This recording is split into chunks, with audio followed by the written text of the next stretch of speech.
በስተመጨረሻ እንግዲህ ትሁት ልጅ እንዳላት ለአባዬ ተናግራለች ማለት ነው። ባለፈው ክፍል ላይ እንዳየ ነው አባዬ ሽጉጥ አቀባብሎባቸው ነበር እና ትሁትንና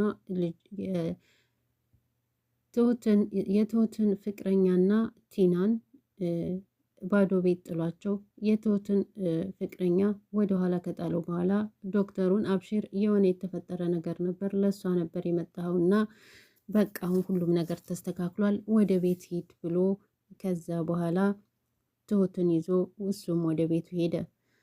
ቲና በዚህ በሁለት ቀን ትወጣለች አብሽሪ ብሎ ነበር እሷን እንትን ያላት። አይ አባዬ እንዴት አርገህ ታስወጣታለህ? ቲና እኮ እስካልተፋቱ ድረስ እዚሁ መቀመጥ ትችላለች። ካሜራው እንደሆነ ጠፍቷል። ምን ማስረጃ አለህና ታወጣታለህ ስትለው ስታይ እንጂ ልመስልሻለሁ እንዴ ነበር ያሉት አባባ ማለት ነው። አቶ ተመስገን እንግዲህ ካሌብን አግኝቶ ካሌብን አስጠንቅቆ ትሁት የኔ ሚስት ናት፣ ይኸውልህ ኋላ እሷ እኮ አትፈልግህም እያለ ሲለው አንት ቦቅቧቃ ምን አባክ ነው የምትለው ብሎ ካሌብ ጋር ግብ ግብ ከተያያዘ በኋላ ካሌብ እጅግ ፈርቶ ላብ እያላበው ወደ ቤት ከገባ በኋላ አባዬ ጋር ሲነጋገሩ እንዴት ታደርጋለህ? እንዴት ነው እንዲህ የምታደርገው? ያለ አባባ ሲናገሩት ነበረ። ምክንያቱም አባባ ተጋፈጥ፣ ትሁትን የራስህ አድርግ ነው ጥያቄያቸው። ካሌብ ደግሞ አንዴ ወደኋላ አንዴ ወደፊት ይላል።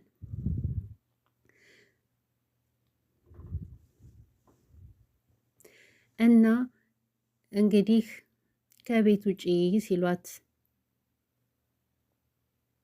ቲናን አንድ አማራጭ አለኝ፣ ከቤት እንዲወጣልህ ጠቀም ያለ ገንዘብ ስጠኝና ከቤት ልውጣልህ ነበር ያለችው ቲና ማለት ነው። አባባ ደግሞ ኧረ እባክሽ ሲያምርሽ ይቀራል፣ ለምን ቤት የምን ገንዘብ ነው የምሰጥሽ? አስወጣሻለሁ እንጂ ሲላት አሳያለሁኝ የትም አልወጣም ነበር ያለችው።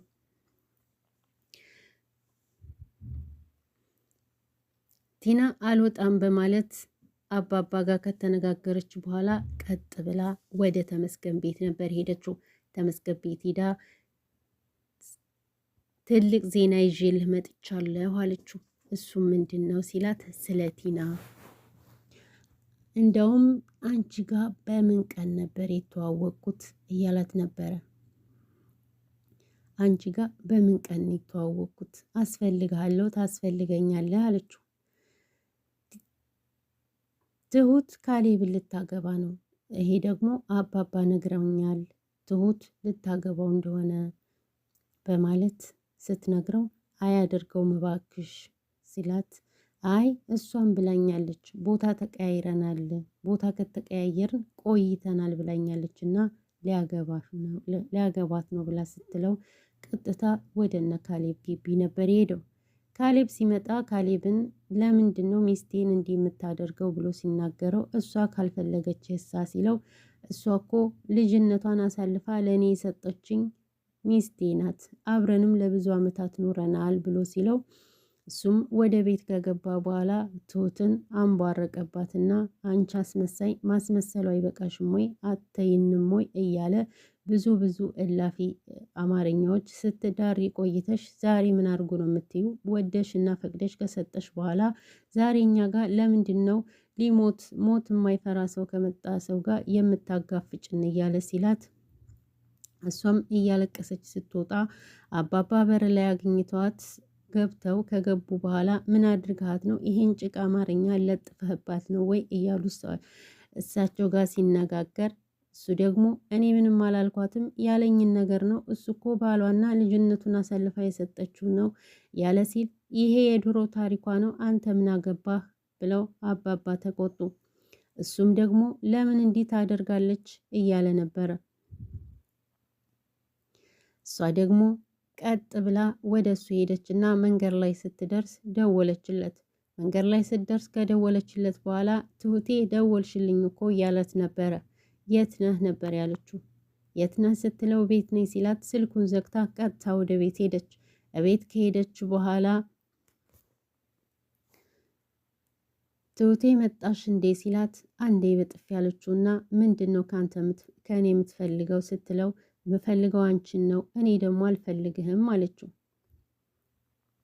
ከዛ በኋላ ወይ ሞትህን ወይ ሞቴን ምረጥ ስትለው ሁለታችንም እንኖራለን ሲላት እኔ መኖር አልፈልግም፣ በቃ መሮኛል፣ ከዚህ በላይ አንተ ጋር መኖር አልፈልግም፣ በህይወቴም ጣልቃ እየገባህ ስላላስኖርከኝ ሞቴን መርጣለሁ ብላ ቢላ አነሳች።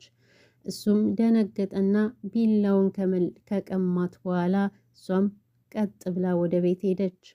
መንገድ ላይ ካሌብን ስታገኘው አትንካኝ ዘወር በል ነበር ያለችው። ኤዱና ዳኒ ደግሞ እንግዲህ ቁጭ ብለው እያወሩ ስለ ትሁት ካሌብ እኮ ሊያገባ ነው፣ እኛ ሳንጋባ እነሱ ሊቀድሙን ነው፣ ካሌብ ሊያገባ ነው ነበር ያለችው። ካሌብ ማንን ነው የሚያገባው ሲላት ትሁቴን። ትሁቴ ለካሌብ አትመጥነውም፣ ትሁት ጥሩ ልጅ ናት ስትለው እሷ ደግሞ ትንሽ ጨርጨር አረጋት ማለት ነው። ከዛ በኋላ ጥሏት ሄደና በመቀጠል መንገድ ላይ ቁጭ ብሎ እያሰበ እያለ ተመስገን መጣና አንድ ማስጠንቀቂያ ልነግርህ ነው፣ ሚስትህ የማይጣላ ሰው ጋር የተጣላችው ብሎ ሲለው ሚስቴ ከማንም ሰው ጋር አትጣላም፣ ካልክም ግን ስለ እሷ ይቅርታ ካሁን በኋላ አደርስብህም ብሎ ከተለያዩ በኋላ ቀጥታ ወደ ኤደን ደውሎ ኤደንን ካገኛት በኋላ እንዴት የማይጣላ ሰው ጋር ትጣላለሽ? የተጣላሽው ሰው የማይመጥንሽ ሰው ነው ብሎ ሲላት ትሁቴን እየበደላት ነው፣ ለዛም ነው ደግሞ ያሳገት ነው ብላ ስትነግረው ጭራሽም አሳግተሸዋል፣ በቃ ከዚህ ነገር ውጪ እስከ ዛሬ ባደረግሽው በስምሽ ይቅርታ ጠይቄልሻለሁኝ፣ ካሁን በኋላ ግን እዚህ ነገር ላይ ውጪ ሲላት እንዴት አንዲ ሰውዬ ሚስትህን እንደዚህ አድርጎ እንዴት ይቅርታ ትለዋለህ? ስትለው ሞት ያማረው ሰው ጋር መጋፈጥ አልፈልግም አላት። በመጨረሻም እንግዲህ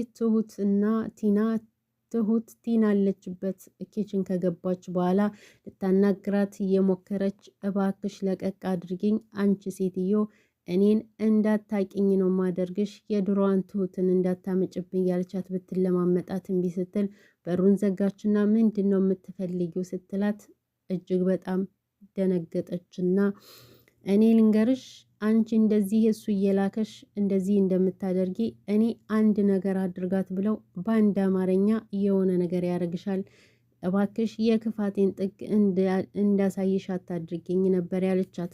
እሷም ቀጥ ብላ ወጣች ማለት ነው። ፈርታ በቃ ውሃ ልጠጣ ነበረ ይቅርታ ብላ ወጣች።